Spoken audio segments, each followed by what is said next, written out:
রাসূলুল্লাহ সাল্লাল্লাহু আলাইহি ওয়াসাল্লাম বললেন, যখন ইমামতির চান্স পাবে ছোট সূরা পড়বে, আর যখন তুমি একা পড়বে ফালিয়ুতাওবিল মাশা, যত লম্বা করতে মনে চায় করো।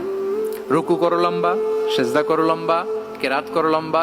রাসূল সাল্লাল্লাহু আলাইহি ওয়াসাল্লাম তো রাতে আধা ঘন্টা 40 মিনিট প্রথম রাকাতে কেরাত পড়তেন, এরপরে আবার 40 মিনিট রুকুতে থাকতেন, রুকু থেকে দাঁড়ায় আবার 40 মিনিট, আবার সিজদায় যেয়ে 40 মিনিট, এরপরে সিজদা থেকে দুই সিজদার মাঝখানে আবার 40 মিনিট, 2 রাকাত দিয়ে এরকম রাতও শেষ করে দিয়েছেন।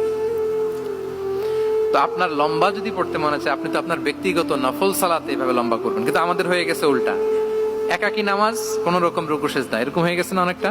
কিন্তু ইমামতির সুযোগ পাইলে মাশাআল্লাহ, আল্লাহু আকবার, এইবার শুরু হয়েছে শাইখ সুদাইসির কণ্ঠে এই লম্বা করে। এখন পেছনে মুসল্লিদের কি দশা, ওইটা আর আমরা খেয়াল করি না। না, আমাদেরকে অন্যের প্রতি সহানুভূতিশীল হতে শিখিয়েছে ইসলাম, কনসিডারেট হতে শিখিয়েছে, সুবিবেচক হতে শিখিয়েছে, যেটা রাসূল সাল্লাল্লাহু আলাইহি ওয়াসাল্লাম করেছেন। এবং রাসূল সাল্লাল্লাহু আলাইহি ওয়াসাল্লাম কোনো কাজে কাউকে পাঠালে ওনার বিখ্যাত সে বাণীটা বলে দিতেন যে ইয়াসসিরু ওয়ালা তুআসসিরু বাশশিরু ওয়ালা তুনাফিরু, সহজ করে উপস্থাপন করো, কঠিন করো না। সুসংবাদ দিও, মানুষকে দিন থেকে ভাগিও না।